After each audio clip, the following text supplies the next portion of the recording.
जंगल रास्तार भूत।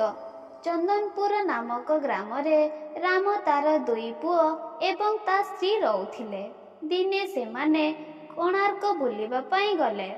प्रथमे से पुरी गले।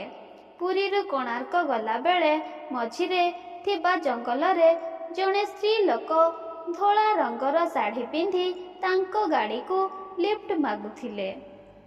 से माने जानी पारिलेनी ये भूत। से जंगल रे जणे राजकुमारी मृत्युवरण करथिले। तांको आत्मा सेही जंगल रे बुलुथिला। ता विषय रे जिहे जहा कहे ताकू से मारी ता रक्त पी दिए।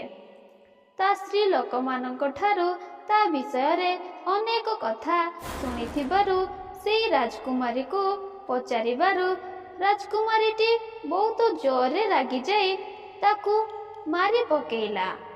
गपटी भल लागिथिले लाइक सब्सक्राइब निश्चय करिवे।